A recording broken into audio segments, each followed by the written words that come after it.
Welcome to the FIT4Privacy podcast with Punit, Bhatia. This is the podcast for those who care about their privacy.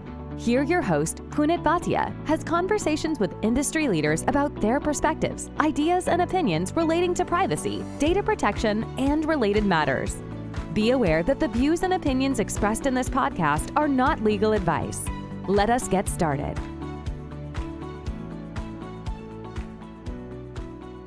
Well, collection of personal data and use of personal data has been happening for years. But all of a sudden, we are talking about the concerns around it. Concerns around, is it too much? Is it too less? Why are we using trackers? Should we use cookies? And then how much of data is enough? Should it be minimum? It should be transparent and all these things. And that's where it leads to questions like, how do organizations find balance? Should they collect cookies? Should they put trackers on website? What kind of governance do you set? And all these questions. And who better than Zack Wenthe, who is a customer data platform evangelist for treasure data, to talk about it, because he's one of the leading customer data industry persons, speaks at events, webinars, and virtual conferences, and we have the privilege of having him in our podcast. So let's go and talk to Zack. So here we are with Zack Wenthe. Zack, welcome to the show. Thank you. Thank you for having me. It's a pleasure. And let me ask you maybe an easy question. When you think of GDPR or privacy, what do you think? What's the one word that comes to your mind? Well, that's a good question. I think it's opportunity, right? Because we've opened up the opportunity to have the conversation around the need for customer data, but balancing that with the transparency and the respect that comes with having or sharing or using that data. So to me, it really it boils down to the opportunity for companies to be transparent about what they are collecting and how they're collecting it, and the opportunity for consumers to know what's that data going to be used for. And if I change my mind in the future, I have the opportunity to erase that or to change that or to have somebody who's looking out for me in some respect, to kind of help protect my privacy.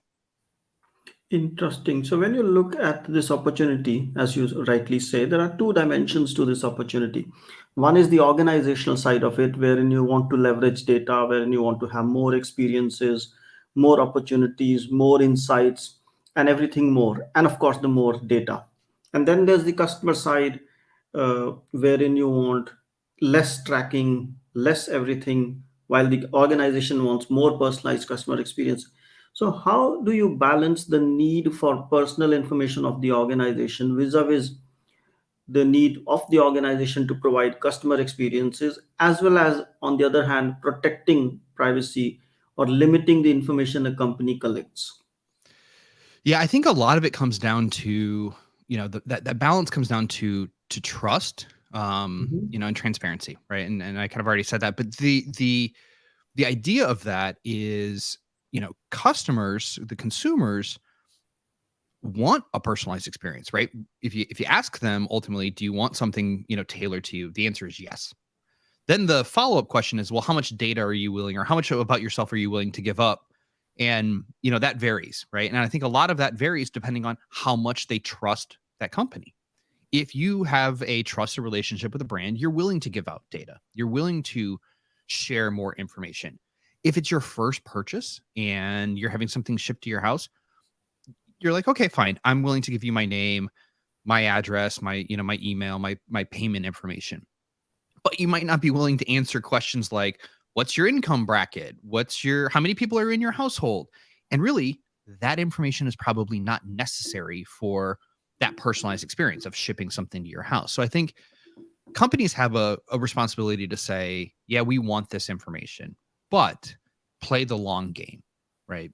Build trust with your consumers. They're willing to give you information if you can tell them, why do you need that information? What are you going to do with that information once you have it? How does it benefit both of us, right? And as consumers have kind of opened their eyes and kind of woken up to the idea that their data is valuable. They realize it's a value exchange, right? So if I'm going to give you some information and I get some personalized experiences out of it and I trust you, then I'm Mhm. willing to do that. But if I don't trust you yet, or I haven't built that trust and I don't really know how you're going to do it, I'm not really willing. There's not enough value for me as a consumer to share that information. So I think having more openness and more transparency into what it's being used for, and then just understanding that, yeah, I get it. I mean, we're in the customer data business, right? At Treasure Data. So collecting information is great, but you don't have to do it all in one fell swoop. You don't have to do it on the first interaction.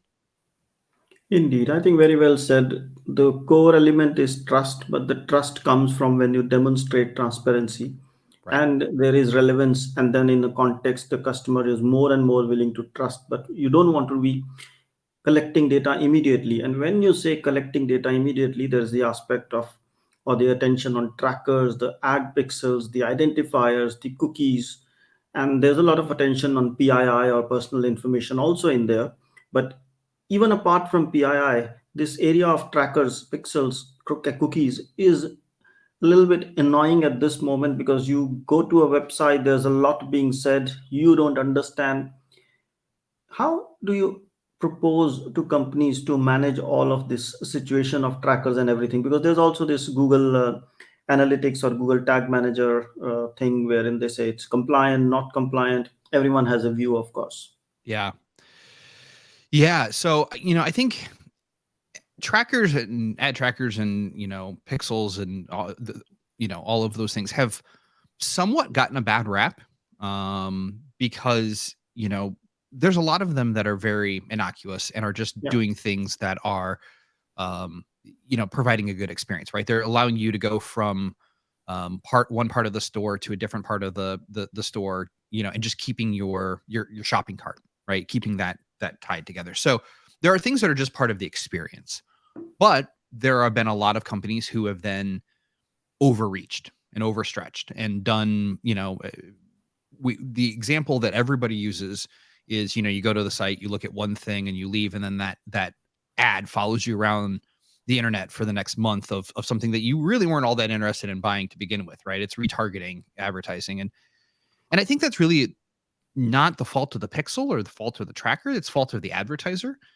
because they were trying to grow. They didn't know better a lot of times, so they were over indexing on, ad tracking and follow up. And so you have a lot of people have these kind of built-in experiences where they're like, oh yeah, I didn't even want to buy that product, and now I can't get away from it. But I think advertisers have gotten better. They've gotten smarter. That doesn't happen, probably near as much. It still happens, but I think, there's been some improvement.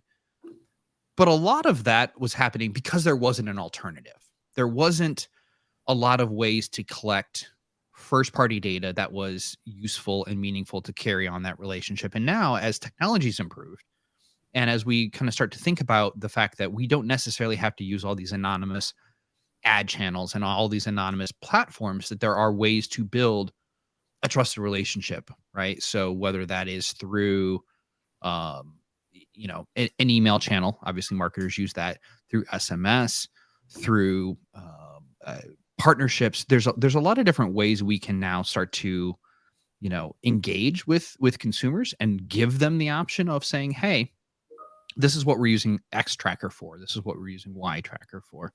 Um, and then, you'll start to see that consolidation. And I think a lot of that's going to be forced. A lot of that consolidation is going to be forced as I mean, obviously GDPR started a lot of that, but also Google and a lot of the browsers are starting to limit or completely get rid of third party tracking, right? Third party cookies across platform. Now I know Google moved that decision out a little bit, probably for their benefit. I don't think they were quite ready, but it's given an opportunity to brands to say, look, we don't have to rely on all these anonymous trackers and all this anonymous thing. We can actually start to build a one-to-one relationship with our customers, and those are way more valuable, and in the end, tend to be a lot more successful. it just might take a little bit longer. It's you kind of move from the grow at all costs or, overwhelm until somebody buys model to build relationships, build trust, build, a feedback loop, and find, new ways to engage with your audience.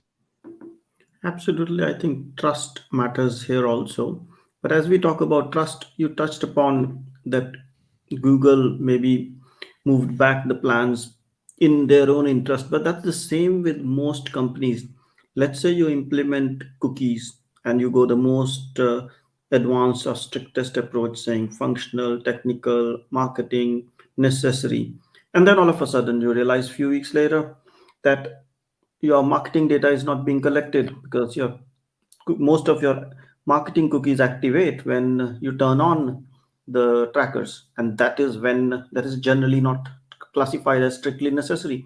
So how do you see that? Are there any companies that are doing it well, or are there any best approaches you are seeing which you are saying that's the right way to do it? Because if you go too strict, especially in the US where there's law doesn't prohibit you from collecting cookies as much as the GDPR does. Yeah.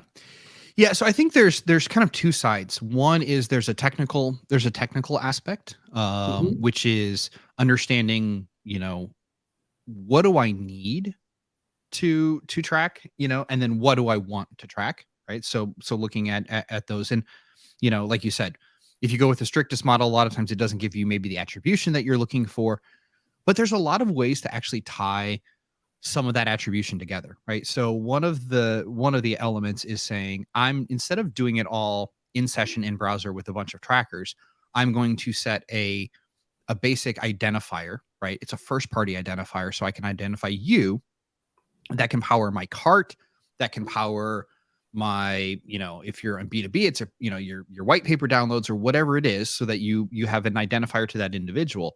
And then you tie that to back-end server experiences, right? So did somebody make a transaction? You can pass that identifier through, and that's when you're going to collect a lot of the other information, because the consumers now said, hey, I'm willing to give you that information. I'm willing to serve that up, as opposed to trying to anonymously tie this to multiple profiles and do a lot of the kind of in-stream.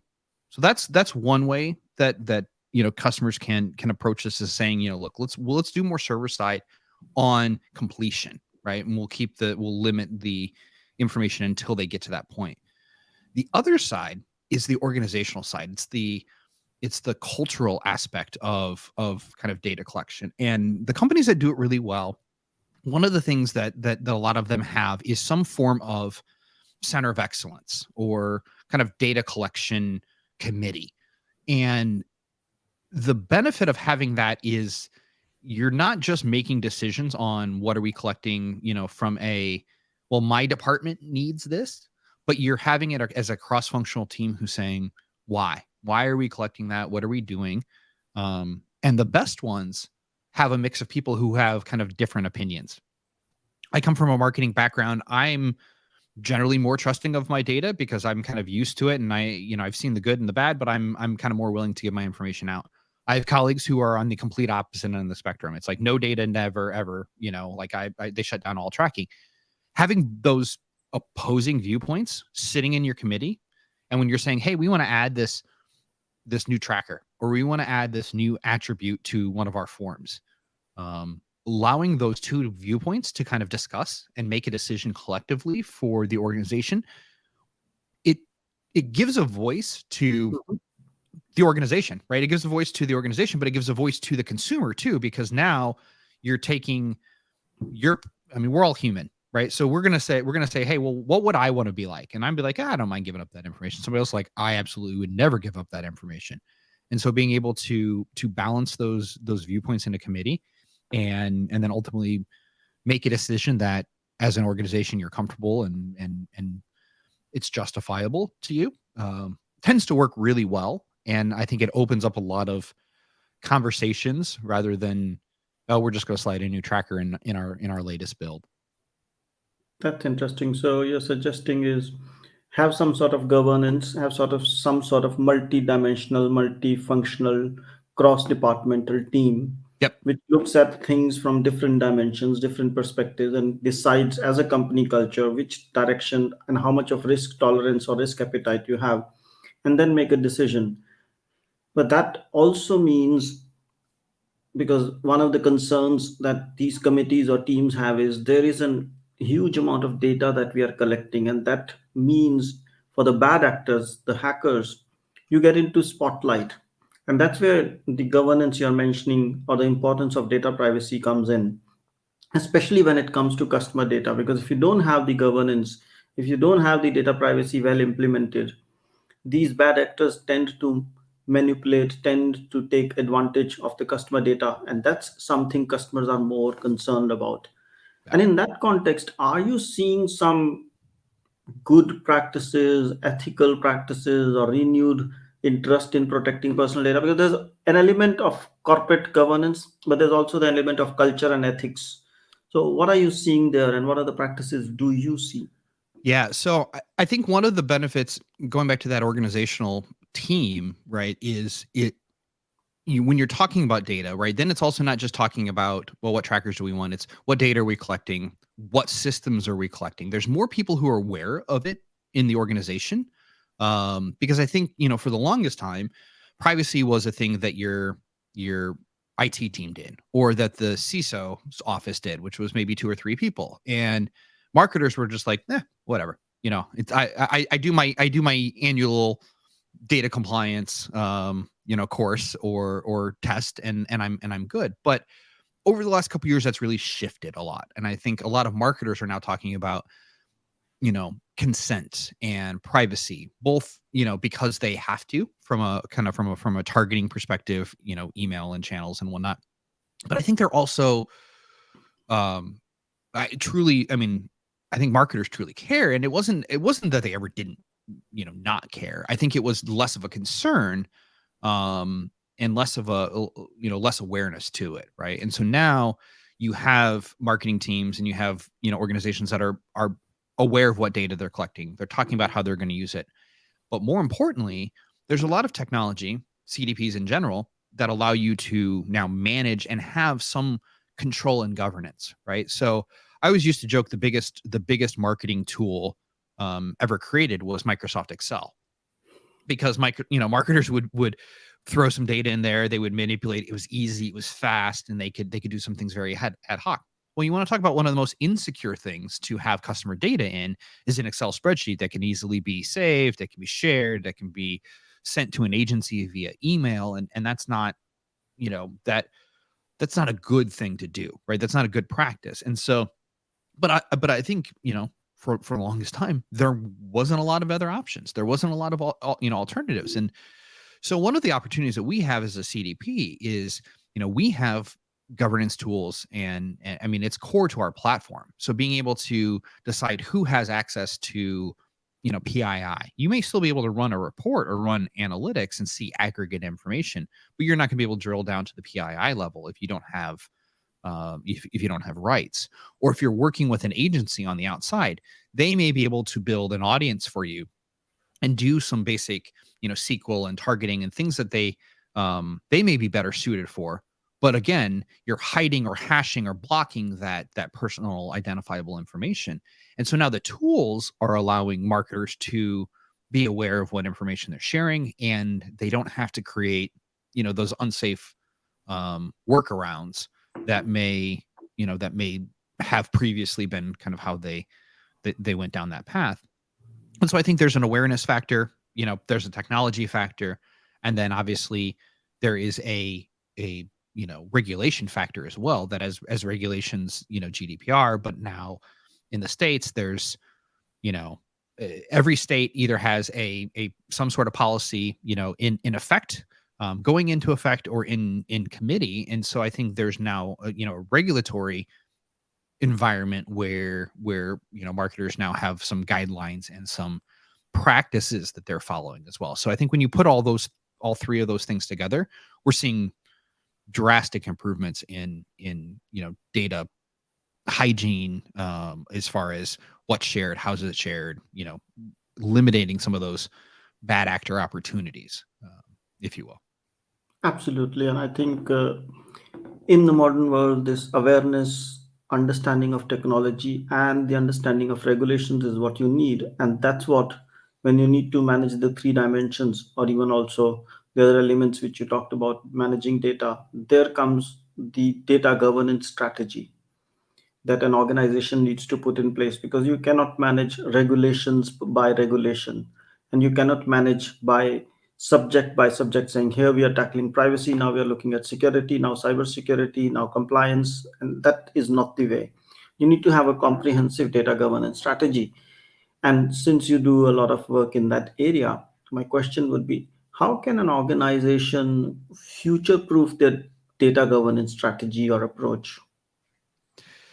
Yeah. So I think first off, I don't know that you can future proof it, right? I think because we just don't know. No one would have expected or guessed, 5 years ago, the pandemic, or maybe somebody would have, but the majority of organizations wouldn't have prepared for a pandemic, and the digitization that came with that, right? The massive explosion of, online shopping, the fact that people have groceries delivered to their front steps now, in mass, people who weren't shopping online now are. So I think there's these, huge shifts. What I think you can do is be future ready. I think it's having rules, guidelines, ethos in place that says this is how we act, based on what we know today. This is how we'll act when we don't know what we don't know, right? So I think there's got to be rules. There's governance rules. So here's the business rule. Here's how we share data. Here's who needs to be involved. Here's the security levels. Those are all, I think, core governance strategy, and a lot of organizations have those.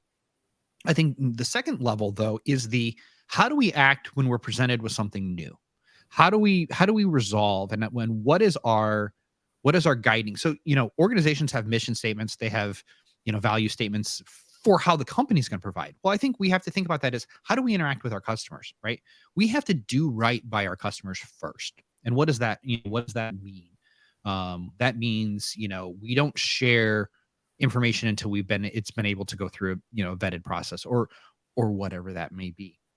And so I think there's also a softer side to governance that I think, that's where a lot of organizations don't, um, have a good kind of future ready or future proof kind of view, right? They've built governance for what's happening today, and they've built some rules for what may happen in the future, perceivable things. Um, but being able to start to think through, okay, but in lieu of those, or when those don't exist, what else can we do? And I'll give you an example. I have an organization that we work with that is, going through an acquisition.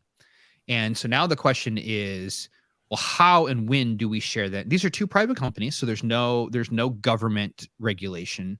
There's no, requirements from the SEC around, 0 day or any of that stuff. So how do we share that information? When do we share customer information from a due diligence perspective? How much do we share? And so thinking about things like, well, they have a data catalog. They have a long list of, here's all the data we store, here's the attributes, here's the values, here's everything. And they shared that. And they said, okay, this is it, but we're not giving you the values that are underneath it. We're not giving you the customer profiles yet, because our privacy policy says we don't share. And even though you are under, under contract to, they're merging and whatnot, they've decided that that's until they're one company, that was the way they were going to operate. So I think, it's those unknowns that I think will catch a lot of people. But saying we're going to do right by our customers, we've told them we're not going to share their information, even though they probably would understand in this scenario, we're sticking to that, and we're keeping that, that line in the sand, and not crossing it. But we can share, because we're prepared. We can still keep the process moving by sharing, artifacts related to it. I think I like your honesty. You cannot be future proof, but you can be aiming to be future ready by having a holistic, comprehensive view around what you are collecting, why you are collecting, what rules are there, and what challenges would you face in the future. And then when you put perspective into that, set up governance, you would more or less be future ready. And that leads us to a question saying, who, I mean, what do you do exactly? And if someone was to get in touch with you, for what purposes would they be finding you helpful? Yeah. So great question. So a customer data platform at its core, it's the job to be the hub of all of this customer data. So typically, because we have so many systems, because there's this explosion in data, you may have a fragment of of a profile. Some of the customer's information lives in your email marketing system. Some of it lives in your transactional system, your e-commerce or your point of sale system. Some of it may live in a CRM, and so forth, right? And when you multiply that by typically multiple business units, sometimes multiple brands globally, that's a lot of data. And being able to have that view to drive those personalized customer experiences, right? One of the things that's critical is being able to bring all that together and to create that 360-degree view of a customer. So when a marketer goes and says, "Hey, I want to target somebody," they're targeting the whole person, and understanding the whole person and driving those personalized experiences. It also allows customers and marketers to then know what data is being collected, because there's so many teams involved. Too often, the email team may collect some data that the social team doesn't know about. And then the social team goes and tries to collect that same data. And now you've got data duplication, but you've got customer frustration. And you open up more risk, right? Because now there's data collected in multiple locations. There's different levels of security and governance. So being able to bring it all together, stitch it, create that unified profile. Now you can drive insights, you can drive understanding, you can use that to make all of your marketing systems, your supply chain systems, your customer support systems smarter, because now you're able to kind of share all that information. But then you're able to layer on that level of governance and control for your organization, because we can set rules and policies around who can access what, how do they access it. There's no more sharing of Excel files back and forth between teams, right? They're all working in a logged application. So there's a lot of levels of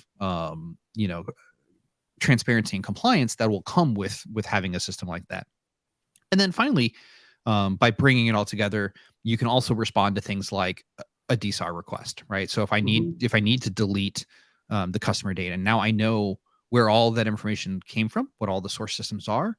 We can delete it from the CDP, but it can also be deleted from those downstream systems, and you can monitor and control that as well. So again, it's adding a layer, kind of a control center, a smart hub, if you will, to all of that customer data. So Treasure Data, and you can find us at treasuredata.com.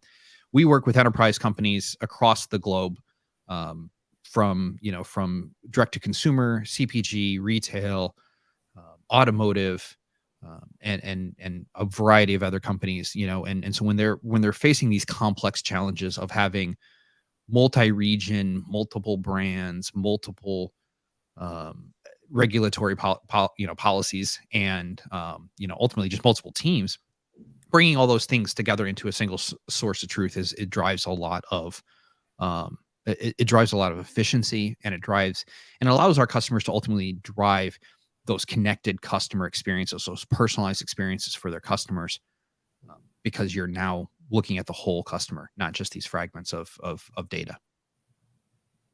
That makes sense. So treasuredata.com. Treasuredata.com. Exactly. And if somebody wants to get in touch with you, that's also the right way to get through.